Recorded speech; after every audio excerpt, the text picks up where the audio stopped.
Good evening, everyone, and welcome to the 2025 Amigos Retro Gaming 2025 Award Show for 2025.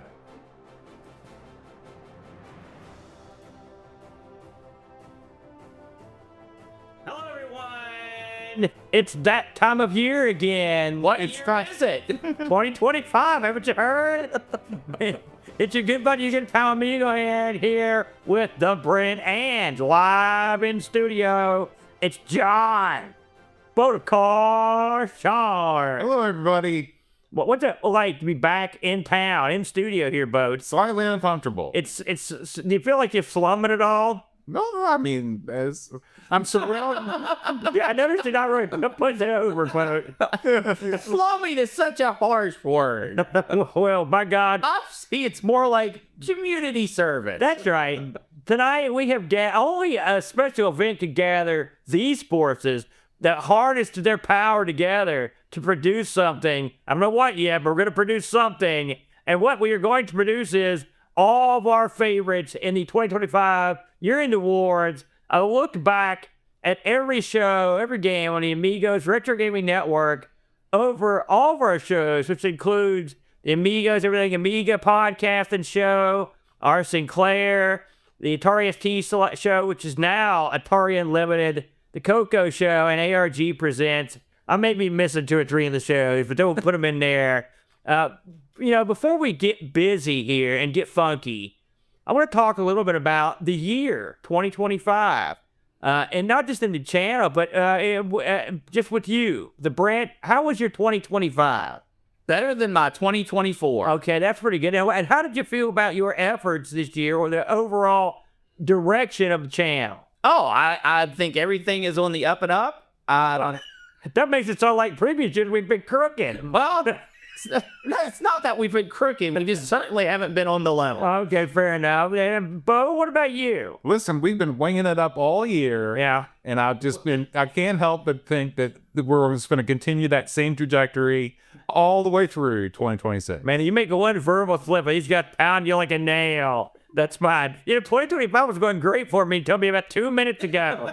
Suddenly it's sliding off the rails. So, just to put things in perspective, this year, because every year I try to kind of accumulate all the information. We played 113 games this year between the 3 of us on all the shows. And we will list them all. I don't know we won't. And according to if you approximate, say, an hour per show, give or take, this is the kind of streams or special events, we've played approximately 96 hours of shows. We've performed or produced 96 hours of shows. Yeah, I like that too, like for Little Rascal. Yeah. So that's a lot of games and a lot of hours in front of the camera. When you look at the enormity of this endeavor, are you awed?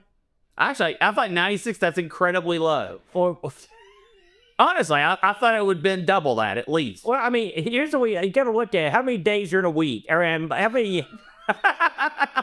Please help me. How many days are in a week? How many weeks are in a year? 52. Right? So we do one show every week, me and Bode, right? And me and you do one show every week, right? So that's 52 shows, give or take. Correct. Okay? So that's about 100 shows. Here's the thing. We didn't quite do that many. Me and Bo did 49 Amigos. So me and you did 51 or whatever shows. Long story short, it adds up to about 96 hours. So each of you did half of that, and then I was featured in all of it, unfortunately. I was right there in the middle. So but it's a lot if you think about it like that in the boat, don't you think? It is. It's a lot. Okay. Thank you. No, that's all I mean. Boy. I'm out of ledge here, folks. Let's just break right into it. Jiminy Christmas. So we polled and prodded and begged and cajoled all of our Discord friends into voting on their least favorite games throughout the shows. We're going to get to all of those. We're going to start out like we always do with the CoCo Show, the venerable CoCo Show. We played 6 games this year on CoCo Shows. CoCo Shows gets into rotation every other spin, Boat. We did 6 games this year. You probably know all these games here. throughout the year. Brent, did you have a favorite CoCo Show game that you enjoyed? I did, and I want to actually have a runner-up to my number one game. All right. CoCo. All right. And my runner-up that I have to mention is Get Me Out of Here. Get Me Out of Here, a spectacular game for the CoCo. And I want to give high praise to my game of the year for the CoCo Show, and that would be Spooks. Spooks was a very popular game amongst the people. So just in case you're wondering, I've pulled together all the statistics for CoCo Show this year, and we're talking about your favorites. You sure already talked about your favorites. We'll talk about everybody's favorites and what was popular, what wasn't. So our most popular video for the CoCo Show this year was Gunstar, which I like because I actually get mentioned in the credits on that one, so it makes me feel good. The Flame Tester. Yeah, I haven't seen it since. They don't make nothing. Are you sure they don't get any redigitals? So we have all of our shows going to, like, when we do a podcast, we have one channel that houses all of our shows plus a couple other extra shows. We call that the main channel. That's the way me and Bo termed it. And here's a hilarious thing for you. The most popular CoCo Show podcast of the year, East World Karate. It was the most popular one across the board. It wasn't even close. East World Karate, Bo. Do you remember that one? It's funny because CoCo Show Karate episodes have always done well. Yeah. They've always done well. You're right. That karate episode did great. I forgot about that. And so in terms of my personal favorite game this year, it was close to me because I really like Gunstar an awful lot. But I also have to agree with you on Spooks, Brent. I love Spooks. I thought it was a real fun game, and I really enjoyed the controls in this game. Now, it's not as elaborate as Gunstar in terms of the programming prowess or whatever, but the controls, I think it's top. Did you ever get an answer from the CoCo community about how they were able to make this seem like a real game and not a CoCo game? It's hard to poll the community. I love the CoCo, by the way, and you do too. So don't. Now listen, I'm just saying what's out there. This thing plays like an actual computer game. Did you have a favorite game this year, the CoCo Show? The ones you saw? Spooks. Spooks was your favorite one? Just look at it. Yeah, it looks great. I would to say, and it plays great. I'd love to see a more elaborate game built with the same sort of engine in mind. You know what I'm saying? Because you could do with this sort of thing. The sky's the limit on this. The fan voting on this one, you guys might be interested to know that guess what? The winner, Spooks, was the winner of the fan voting this year on the CoCo. Now, would you guys hasten to guess what was voted worst game of the year CoCo? Now, again, we're talking 6 episodes, so naming one of these the worst is probably Dirty Pool. But the worst, as voted on by the fans, East World Karate. Yeah, exactly. Voted the worst one. I didn't hate East World Karate. And you're wrong for not. The graphics in it were real good, I thought. So I thought it was okay. Yeah, I'm sure they were the best graphics someone else could put together. Well, he's tough, isn't he? He is. He's tough. So, overall thoughts on CoCo Show this year, the 6 games we played? Absolutely worst game was East World Karate. Yeah. I will say a special shout out to Caves of the Unwatched Heathen, which I thought was surprisingly not bad. There's not a loser on this list as far as I'm concerned. I will say of the 6 we played, East World Karate is the least fun to play. How about that? I'm a fair man. It's a fair way to look at it. So here's something that you don't expect to happen sometimes. We started the year with one show, and then it went away, and another show happened. And we're going to talk about this a little bit, because I don't think we went into too much detail. Bo, how many years ago did we start the Atari ST show? It's like 3 or 4 years ago? Yeah, I think we started in 2022. And when we started it, I remember telling you, I was like, man, this is going to be a tough one, Bo. But Bo's always energetic at first. Yeah. But as we got further into the Atari ST, we knew we were problem. Yeah. We were begging for action on the Atari ST. And so I'll tell you for me what tipped it over, and it may be the same thing for you. It was the episode Rodney versus KFC, which was a game built off the assets of an Amiga game, and also it's Rodney versus KFC. That was the game. That was the one the committee chose. And me and Brent sat down. It's like, we gotta do something. We just ain't gonna fly. I mean, it was so brutal. And so at that point, we got together and kind of brainstorm because we knew we wanted to do something with Atari. We all love Atari. Well, at the end of the day, Atari has done so much for gaming. Yeah. I mean, it's undeniable the impact that they had. Yeah. And while the ST show for the first, dozen or so episodes could really highlight what the ST was putting out there, you run short. And it's unfair to Atari to not go and start highlighting some of their more influential or just spectacular games that they put out there. And that's when we were like, you know what? It's time. It's time to shift Atari to get its due. Yeah. And that's exactly what we did, highlighting anything that Atari has touched or has touched Atari. Yeah. And what did you think when we discussed what we were going to do, Bud? Well, I've been telling you since the beginning that the sunset the Atari Unlimited Show. So I wasn't going to say that, but you've been trying to kill that show for quite a while. yeah, I mean, you just show me the games. Yeah. Show me where the good games are. We did that in the first 12 episodes. It's there. If you think about it, me and you played the best game. That's not good. Yeah, That's yeah. not a good thing. I mean, they've got Sundog. I'll give them that. They do have Sundog. So we did switch over mid-season, early season, to changing this to Atari Unlimited, just so we can play other games, on the Atari. And so, which is what we did. So, just before we get to the fan voting or your thoughts on it, or your all's thoughts, I want to go over the statistics. The most popular Atari ST/Unlimited show that we did on YouTube this year was the Atari 130XE, Atari's Missed Opportunity, which was episode 3 of Unlimited, which I didn't know anything about that. I thought that was really interesting. And I thought it was real fun to learn on that one. The most popular of our podcast releases was exactly the same, the 130 XE. So that one got over pretty well. Now, Brent, when you look back at the ST show / Atari Unlimited, what are your ones you like? What do you not like? I've got to give a little bit of love to Yar's Revenge, which we covered when we talked about the 2600. Yeah. Incredible program for not only just the game at hand, but the comics and the pack-ins and the history. Yeah, I forgot all about those comics, by the way. That was cool. But when you're talking the absolute best of the best, there's only one thing you can point at, and that's Blue Max. Blue Max was so wonderful for the 800, even though it was just the most recent show we've done. It helps that I have a history with Blue Max, which makes it a little bit easier to talk about and to have an opinion with. But Blue Max on the Atari, definitely the best version of Blue Max that's out there, and just an incredibly good game. Yeah.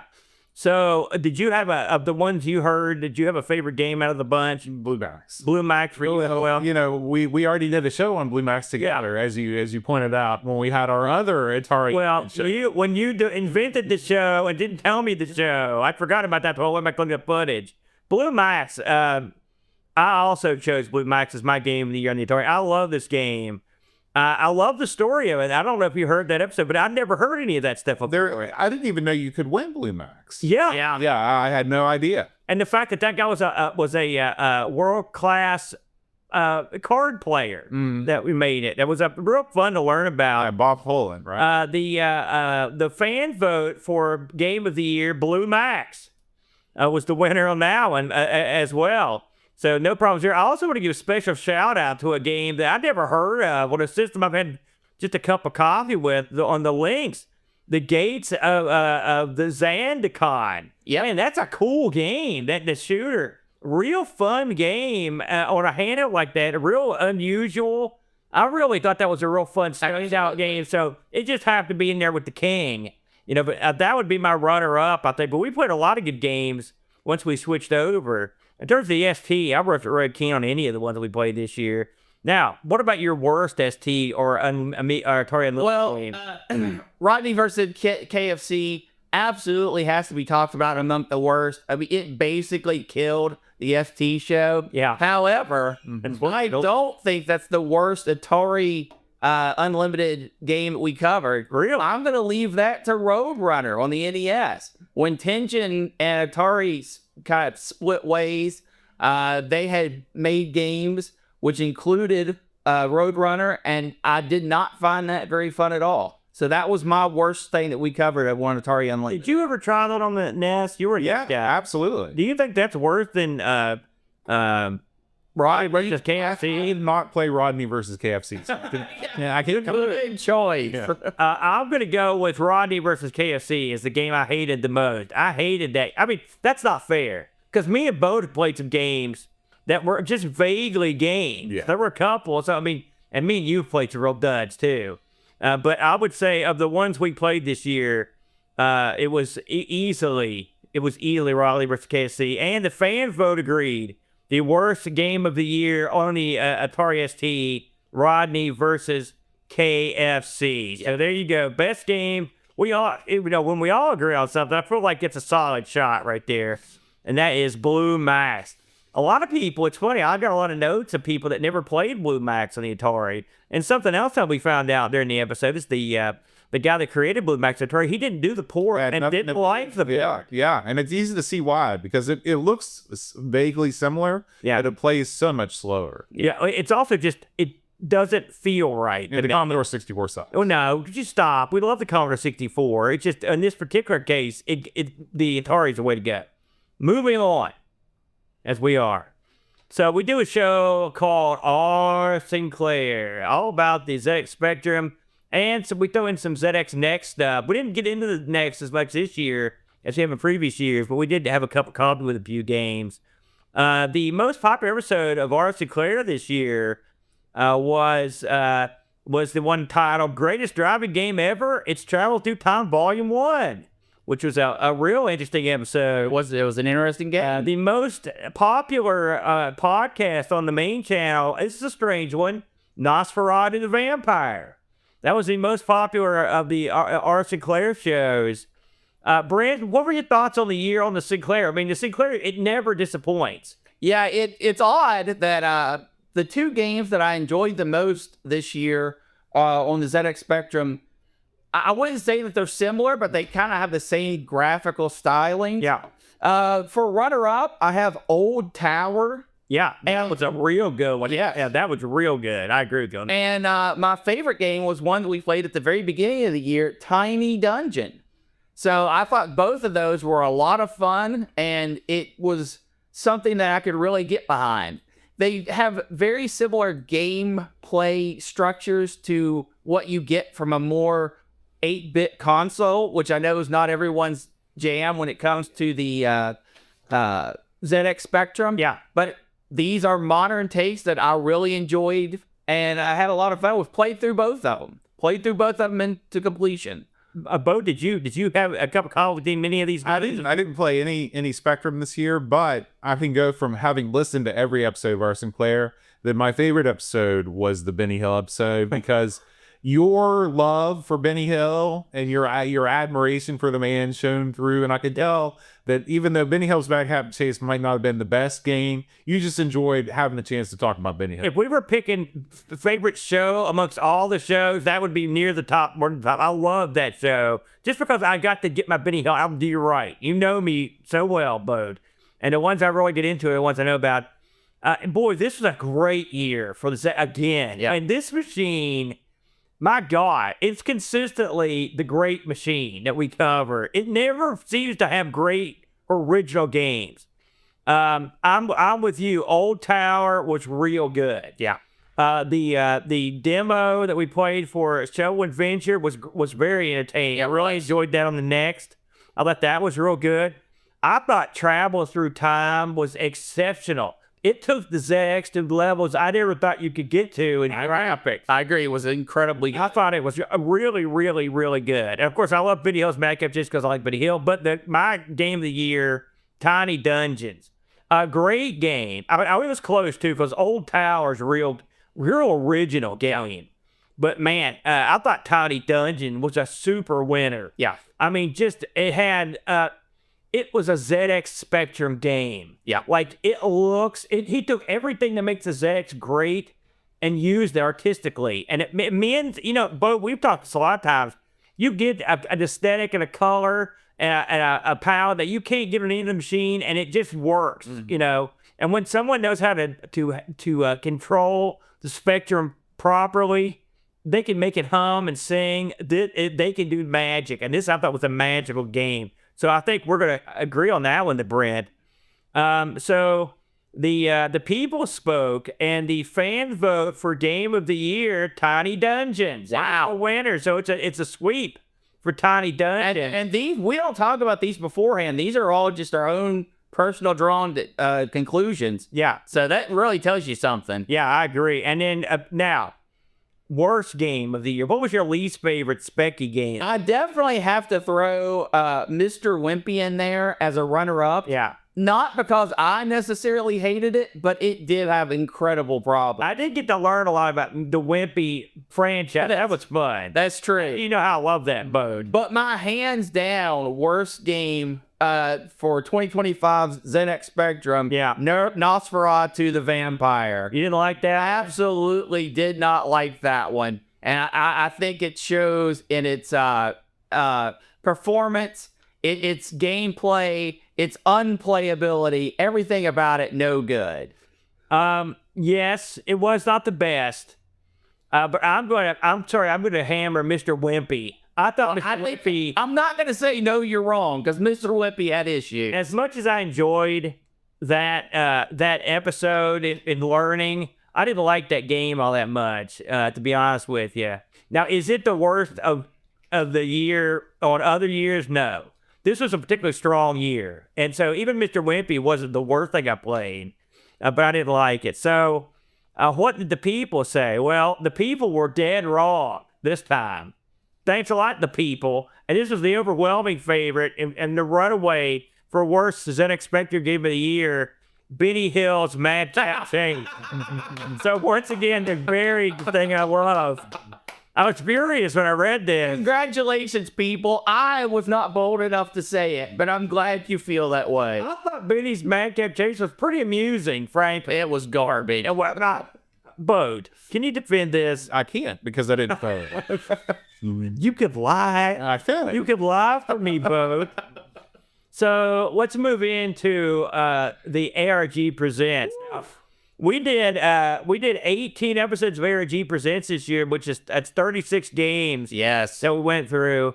Now, Always a beast. Now, some of these we're never going to win, but I'm going to give them a special merit for the Inafudo games episode we did was fun because the Inafudo was a thing I didn't know jack squat about, and it was neat. Who knew? I think me and you mentioned it years ago on the show. Maybe. But, like, it's not, we mentioned a lot of crap, and Perfect's gone. You know how it is. And then I also really enjoyed the Pico 8 stuff. That was a lot of fun. I've been crapping on the Pico 8 for years because I did not think it was junk. But, man, you can't fight the games, brother. The games are great. Mm-hmm. And we played some really good games. It's amazing how much you can love the things you hate when you've never tried them. For me, it's real easy. So our most popular YouTube show, this was sort of a surprise for me, for ARG, was do some games look better on a CRT? That was what we played, Sonic the Hedgehog and Samurai Showdown. Yes. That's a very recent episode, too. No, it's an old one. That's 5 months ago. Yeah, middle of the year. Oh, okay. The favorite podcast, Really Bad Ports. If you remember that episode.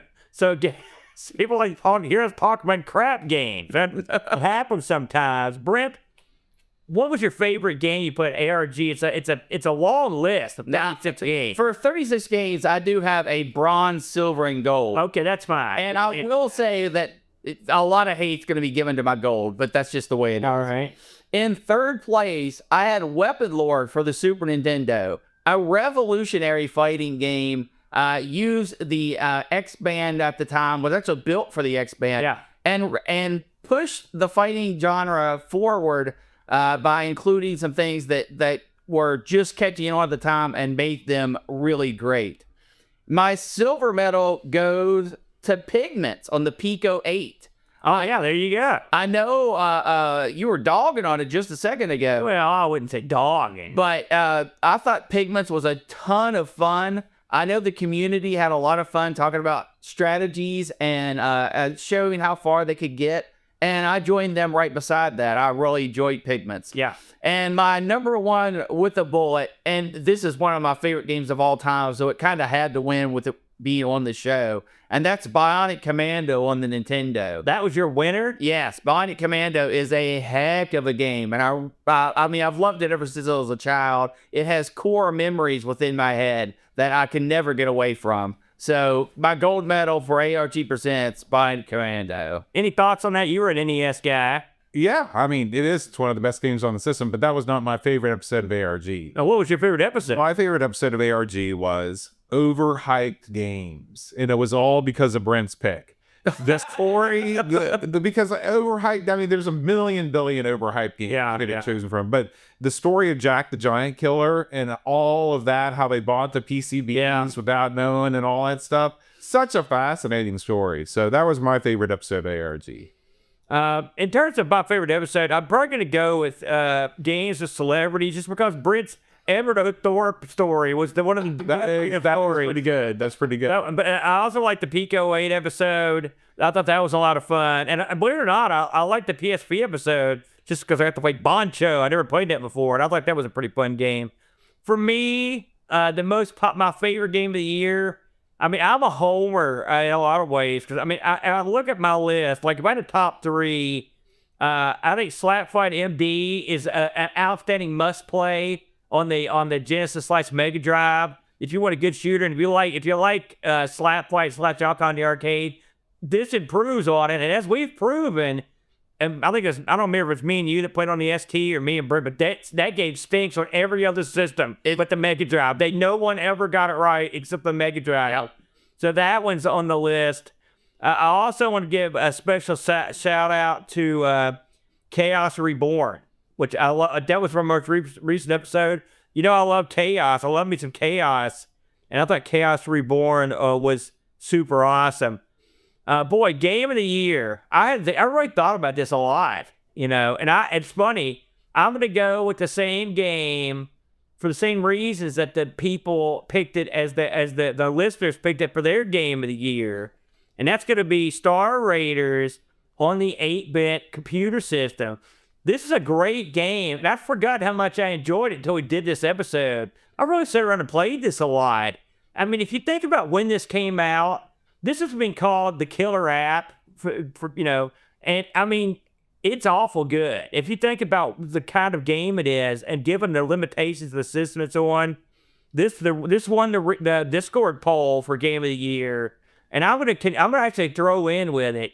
Not just because it's classic and legendary, but it's still fun. I think it holds up. You play a lot of Star Wars? Oh, yeah. Yeah, it still holds up. Yeah, Brent? Absolutely. It's a great game. It's a great game. But I will say, we played so many, you know, I did, thanks to that Pico 8 show we did, and the Pico 8 stream, there were many games in the Pico 8 that I could have put in the running if we played them. Yeah. That game system that's a keeper. Yeah, I'm sold. I'm sold on the Pico 8.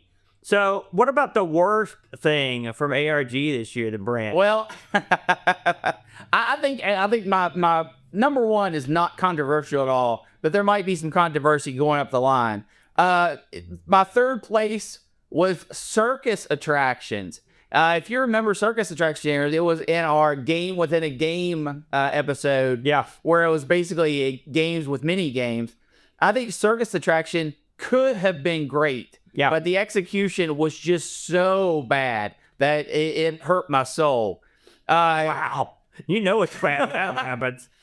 For number two, it was the PSP episode, Work Time Fun. Oh, that sucked. This was another game that had potential, but the grind on it was so astronomical. This has to become your life, and I certainly can't give something else my life.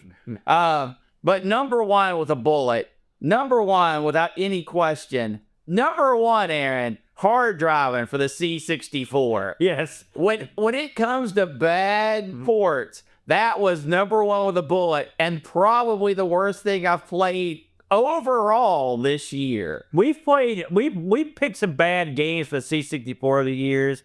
You know, I mean, we've had I think two of the previous winners were on the Shirley Mo Downey was a C64 game. That stupid game where you play the orange, what was that thing called? That god-awful game was also on the C64. So let's continue the trend. Because the worst game I played this year on every system, I think, was this one, Hard Drive. But I will say, special shout out to a couple other duds that we played this year, because as usual, we always get a lot of crappy games. ARG Presents is the king of them. Yeah, so the circus attractions sucked real bad. Work Time Fun sucked. I did not like Iggy's Wrecking Balls very much. That was okay. I didn't like him, but it compared to Hard Drive, and that was Blue Max. That game was god awful. What did you think about this year, ARG? Was it a good year, bad year? Games and I think every year is a good year for ARG Presents. I will say we had a lot more zany topics this year. Yeah, almost all of them. As opposed to systems, which is a good and a bad. Systems are always such a monumental effort to bring to the screen. Yeah. There's a lot of research involved, and there's a lot of behind-the-scenes tinkering. Yeah. Where this year we didn't have nearly as many of those, so we had to have a lot of fun with categories that were a bit off the wall. Yeah. I know next year, starting off the year with ARG Present, for talking about that system, I can't remember the name, it's so abstract. Yeah. And it's been entertaining to watch the community trying to get that thing to run a game, and also terrified. Yeah. But overall, You gotta do that. Yeah. Point. Overall, I thought this was a fun year for ARG Present. Let me ask you, did you have a favorite show of the year? You mean out of all the whole topic? Yeah. all the whole kit and caboodle?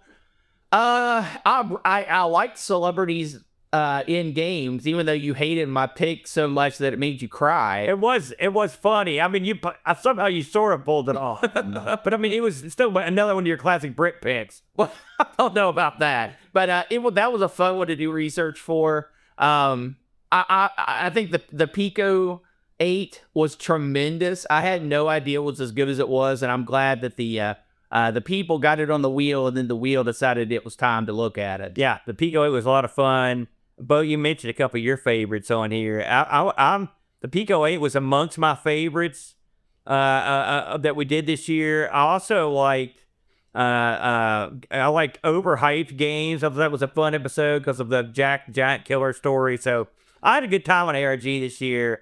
And so hopefully we'll get some more crazy systems to talk about in the year to come. Now, into our final, the big dog here, if you will. This is the Amigos Amiga lineup here. Now, I'm just going to come out and say it.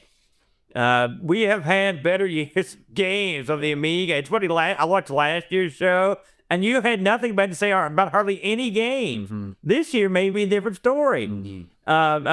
Because we played 48 games this year on the show. And so the number one video this year, there was a number one. It was the Dragon's Lair Amiga Miracle Port.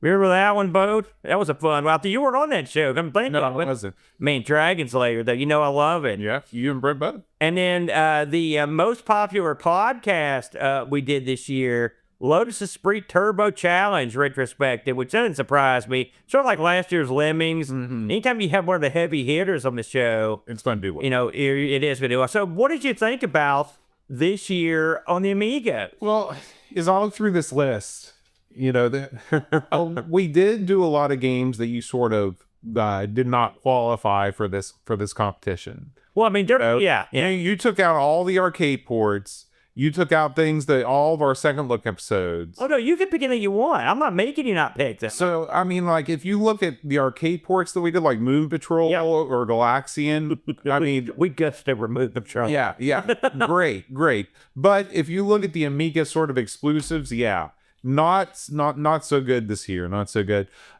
My favorite game of the year this year has to be Lotus Esprit Turbo, because for several reasons. One, because it's a great game, but two, Lotus 2 overshadows Lotus 1 over so much that I forgot how good of a game Lotus 1 was. I mean, the big thing that Lotus 1 doesn't give you is the full screen, but it's such a good game. It's such a good game. And so that's my number one game.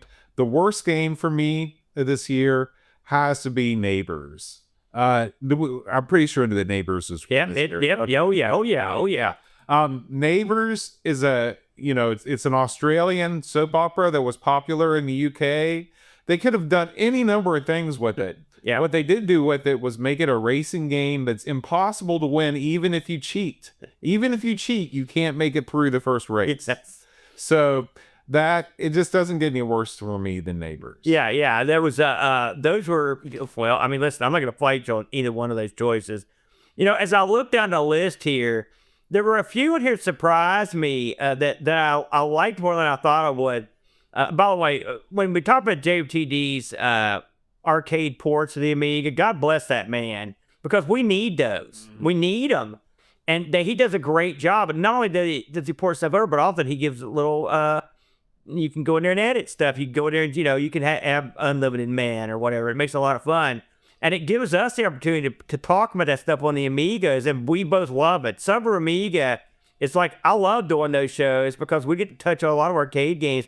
And when it comes to stuff like Moon Patrol, I've got a new appreciation for that game for doing that episode. Because when you sit down and think about how great that game is, like, it's one of the top games. It is. And it's not like we agree on everything. We agree on that one.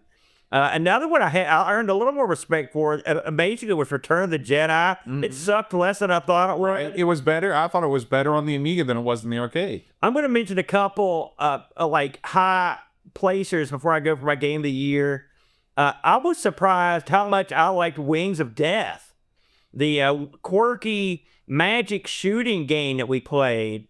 That game was pretty clever. It was real close to being a really, really good game, as opposed to a pretty good game.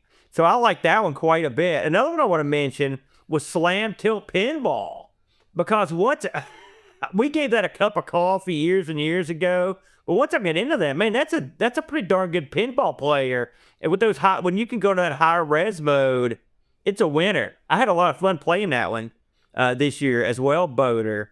At the end of the day, I'm going to pick an original game that I've never heard of or never played before. And it's funny, I like this on the show, and I played it again on stream last week and just really thought it was a lot of fun. And so the game I'm going to pick for my game of the year is going to be Cyberpunks. That was a lot of fun. It sort of took the formula from something like Alien Breed and made it a little... The idea of switching between guys and holding the inventory, I mean, it is a goofy-looking game.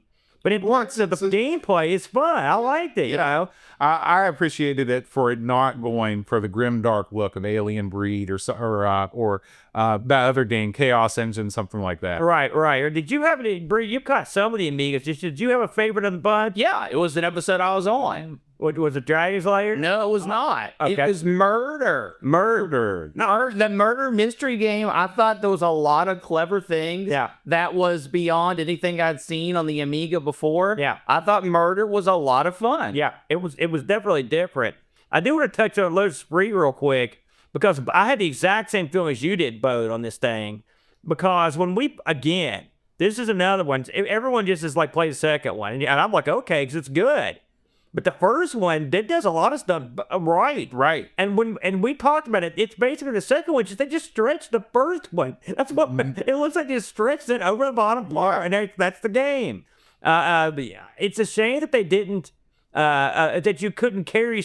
I'd love to see a 4th edition of this that combines all 3 of the games into one. I want the track system for the 3rd game and the graphics and the ability to pit from the first game and stick with the graphical engine in the second game. That's the ultimate Lotus game. So our fans and Discord buddies had a look at these, and they chose as their most popular game Lotus Esprit Turbo Challenge was the winner there. Oh, I didn't pick the worst. We played some duds this year, but there's one king dong of duds. It's Neighbors. I'll agree with you 100% on that. And the funny thing is, but I liked the episode we did because I watched a bunch of Neighbors. Right. And so I actually got to learn about Neighbors. That was fun. But that's a stupid game made stupidly. And the fact that you could switch in between different stuff. You could be a bike or a different skateboard. Nothing. Yeah. It was horrible. it was like, Skids was bad too. Yeah. But Neighbors was even worse than Skids, and that's saying something. If you could take Neighbors and put the Skid theme song in it, you'd have the worst game ever. That's to be the worst game ever. So I would agree with you both on that as the worst game. Let's get into a little bit of the extracurricular stuff here before we finish it up. So I looked around to see what our most popular live stream was for the year. Anybody want to hasten to guess on the most popular live? It's possible to know. No, it's got to be Amigathon. It was Amigathon. 2025, So the world's largest charity event, and we want to thank you for making Amigathon a huge success this year. A great big event, and we'll be announcing next year's Amigathon very soon. So look out for that announcement. But we always enjoy doing an Amigathon. It's great. It's one of the things I do in the year. One of the few things, right? But I feel like I'm doing something nice and trying to make a difference with some people. I love the event. So we'll be doing Amigathon soon. But that was our largest live stream. I did a lot of Friday Night Disaster streams this year. In case you're wondering, the most popular Friday Night Disaster stream of the year, guys, Amiga versus Steam. New versions of Amiga classics is newer better. That was the stream. That was a lot of fun. Getting to play stuff like Wings and the new Speedball and some other stuff on the Steam side. It's good to see that Amiga games are getting carried forward like that. You guys have any old Amiga games in your Steam libraries? yeah, the Alien Reed collection. I think they give that out like in every bundle. Got it too. Yeah. I've got that too. What about you? I'm sure I've purchased some throughout the years, but none that I play. Yeah. And then just to throw this in at the end, just because I thought that someone might care, because I want to give a shout out to our good buddy Rob Flacco here, who joins me on the channel every October for the Conversations from the Dark Side. We had a good year on that show. It was way better than a normal year would be. And this year, our most popular episode was Mysterious Places and Forbidden Spaces. And that was the episode 1 of October 25. So if you're into Conversations of the Dark Side, you can go give that a look. I think I could say without a doubt, that's the most fun I've had doing Conversations from the Dark Side. So, as we rock and rolled through the entire year, let's go in for some final thoughts here, fellas. We'll start with you, the Brent. Any final thoughts? Anything you'd like to see change or do different or improve or build upon for the new year? Well, I know that we have, at least on the retro rotation side, we've started putting on a little more effort into our Patreon. We get all of our shows, all of the live shows posted as soon as we finish them up. So if you're missing the beginning or ending conversations, the little pre and post shows that Aaron and I do, you can find all those over at the patreon.com/theretrorotation. And I want to finally start getting into some merchandise for realsies this time. And I think that with a little bit of help from Aaron, that's going to actually get off the ground. It's over. There'll never be much over. We'll see what we can do, the brand. But what about you? Anything, what do you see for the future? We've been doing this now, me and you. We're going into I think it's our 11th big year, but Yeah. we should mention we had our 10th anniversary at the con that's named after you, Boat Fest. Yeah. This year. What do you have in store for us in year 11? I think Boat Fest is going to be continuing to grow, get even better. Yes, we were talking about that earlier. And I'm super. I continue to be excited for Atari Unlimited because of all of the different avenues you can go down on that show. Oh, David Crane coming up. Yeah, thank you, Boat. I'm glad we've got your endorsement on that because I know one thing me and you have in common is our love of the Atari 8-bits. So anytime I get a chance to go down that road, and Brent's like me, he kind of started out in his computer days. We had the CoCo, we had the Atari. And so, that's what we had. So it's fun.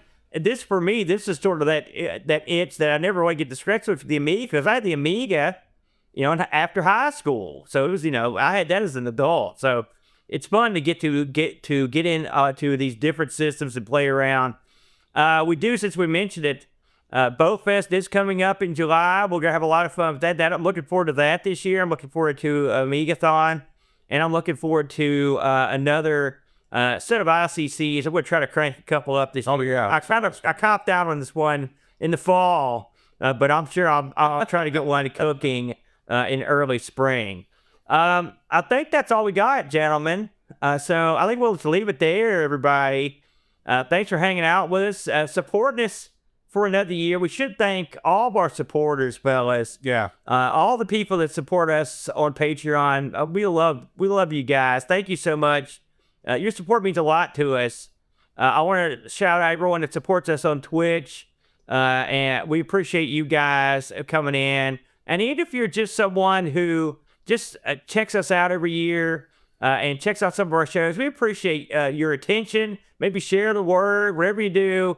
Or just putting up with us. You're the guys that keep us coming back, because if there was no one that cared about what we were doing, we would just stop doing it, go do other crap. So we appreciate it. You guys keep moving us forward year after year. We'll take it to the house, boys. Thanks again, everybody. We will catch you guys in the new year. And until then, Adios. Bye, everybody.